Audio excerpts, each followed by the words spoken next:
Seperti apa sih kemudian yang dilakukan nih untuk berkelanjutan bisnis? Apakah nanti akan ada diversifikasi produk ataukah seperti apa nih ke depannya, Pak Ridwan? Jadi untuk keberlanjutan bisnis, untuk ESG-nya sendiri, sustainability, itu kita untuk cetakan ini kan banyak kan kita supply ke produsen sarung tangan. Sementara produsen sarung tangan diekspor ke US dan ke Europe. Jadi ada beberapa requirement yang diterapkan oleh pelanggan kita, salah satunya ESG. Jadi kita juga memanfaatkan waste cetakan sarung tangan ini yang berupa clay dan alir itu kita manfaatkan untuk diolah menjadi produk baru atau sanitary wear atau closet. Oh, oke. Ya. Sudah ada tuh berarti ya? Sudah dengan merek Dina. Dan itu kita supply ke semuanya ke pasar Sumatera, karena di Sumatera sendiri itu belum ada pabrik sanitari. Oke, baik. Berarti memang tidak menjadi waste atau tidak menjadi sampah begitu ya, tetapi kemudian bisa dimanfaatkan lagi begitu ya. Nah, kalau ini kan kalau tadi dibilang 95% ekspor, 5%-nya domestik ya atau lokal ya. Kalau yang Anda lihat sendiri sebagai one of the player ya, salah satunya pemain bahkan di Indonesia, untuk pasarnya sendiri di Indonesia seperti apa sih? Apakah memang masih belum banyak ataukah memang sebenarnya kalau dilihat perkembangannya ada perkembangannya gitu loh, either kayak memang lokal atau mungkin yang akan invest di Indonesia atau seperti apa Pak Ridwan? Jadi kalau untuk produsen sarung tangan sendiri di Indonesia itu masih sangat limited. Jumlah pabriknya itu tidak lebih dari 10, artinya bisa dihitung dengan tangan. Namun dengan adanya tarif Trump, sebenarnya ada beberapa pabrik yang sudah relocate. Salah satunya pabrik besar yang di Cina mulai relocate ke Indonesia. Dan itu tentunya menjadi peluang bisnis bagi MA agar bisa melakukan ekspansi penjualan di domestik. Oh, oke. Berarti kalau dilihat dari angka 5% itu mungkin masih akan bisa bergerak lagi lebih tinggi bisa. Ya. Kita juga encourage jika para bisnis ataupun government itu bisa support, karena saya tahu di negara lain seperti di Cina, di Malaysia, pemerintahnya justru ada melakukan seperti subsidize atau support untuk industri-industri yang masih belum begitu berkembang, salah satunya sarung tangan. Baik, sekarang kan lagi mau menguatkan pasar Asia Tenggara berarti ya.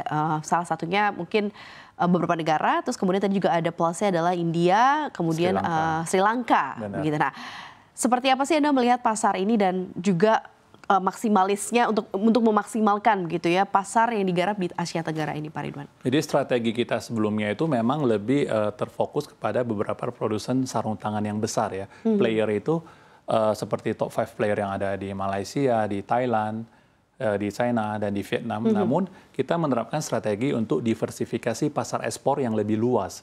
Jadi kita tidak hanya fokus kepada pemain besar, kita juga fokus kepada niche market atau pemain-pemain yang tidak terlalu besar, namun ada specialty. Salah satunya di India dan Sri Lanka mereka terkenal dengan sarung tangan surgery untuk operasi dan juga sarung tangan household. Jadi kita coba untuk bagaimana untuk bisa diversifikasi dan mengurangi resiko atas terlalunya fokus terhadap customer tertentu. Oke, berarti memang karena di sana lebih ada pasar yang juga bisa digarap begitu ya oleh Mark. Karena ini udah startingnya adalah cetakan sarung tangan begitu ya. Mungkin ada nggak cetakan mungkin next yang secara market gitu nanti bisa digarap juga, karena kan sekarang udah fokus sarung tangan pasarnya jelas begitu ya. Ada nggak ya kira-kira, apalagi kalau misalnya mungkin pasar-pasar yang lain begitu dari sisi cetakan yang mungkin akan digarap oleh Mark? Tidak menutup kemungkinan ya, ini juga good idea dari Bu Maria. Namun untuk sementara waktu kita masih centralized fokus terhadap sarung tangan karena demand-nya itu cukup besar. Karena antara supply dan demand pada saat sebelum COVID juga ada terjadi gap di mana demand itu jauh lebih besar dari kapasitas yang ada. Namun karena ada ketika COVID terjadi oversupply sehingga memang ada terjadi sedikit koreksi. Namun kita yakin ruang untuk perkembangan sarung tangan ini masih sangat besar. Karena di Amerika Serikat sendiri dan di Uni Eropa penggunaan sarung tangan per kapita itu sekitar 200 lembar sarung tangan per orang dipakai setiap tahunnya. 200 lembar ya? Iya. Sarung tangan per orang? Per orang. Namun di negara dengan populasi besar seperti di Cina, India, Indonesia, itu hanya sebesar 3-5. Di Cina itu sudah meningkat 10 kalau saya tidak salah. Jadi sebenarnya negara dengan populasi besar itu masih negara berkembang masih sangat prospektif bagi bisnis smart sendiri, karena di negara maju itu sudah menjadi compliance ya, hygiene awareness akan kesehatan, dan kita yakin di Indonesia, di China, di India, dan itu akan menjadi prospek bisnis yang bisa lebih berkembang untuk 5-10 tahun ke depannya. Oke. Kalau ke depannya ini, apalagi kan kita lihat tahun ini sudah berjalan semester 2, begitu, tapi masih ada sisa bulan sampai dengan full year 2025. Tantangan yang akan dihadapi secara teknis gitu ya, apakah nanti akan dari sisi ketersediaan bahan baku, misal seperti clay, tadi diambil semua dari Eropa. Ini akan seperti apa keberlanjutan, terus kemudian juga pengiriman. Nah ini akan menjadi satu isu tersendiri nggak sih gitu ya untuk pengiriman dari sisi produk dari Mark gitu untuk menjangkau beberapa luas kilometer gitu dari atau jarak dari beberapa daerah-daerah atau negara-negara tujuan, seperti apa Pak?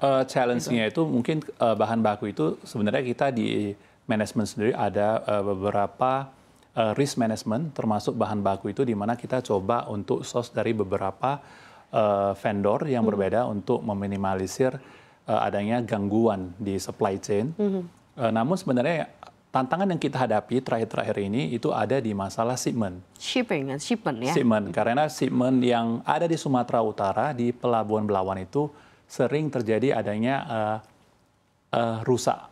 Adanya rusak di crane, dan barusan kita ada sekitar 40-50 kontainer itu di shutdown, di delay, karena ada terjadi gangguan crane di pelabuhan, dan juga sehingga terjadi congestion di pelabuhan itu, dan mungkin tantangan ini harusnya bisa dilakukan perbaikan oleh pemerintah, oleh Pelindo, bagaimana agar pelabuhan Sumatera Utara ini bisa beroperasi. Karena dari segi competitiveness itu sebenarnya kita harus memikirkan banyak dari segi pricing, daya saing, namun hal-hal yang simpel ini juga belum bisa terselesaikan. Dan ini mungkin bisa menjadi masukan buat Pelindo di Sumatera Utara bagaimana agar shipment ini bisa berjalan lancar.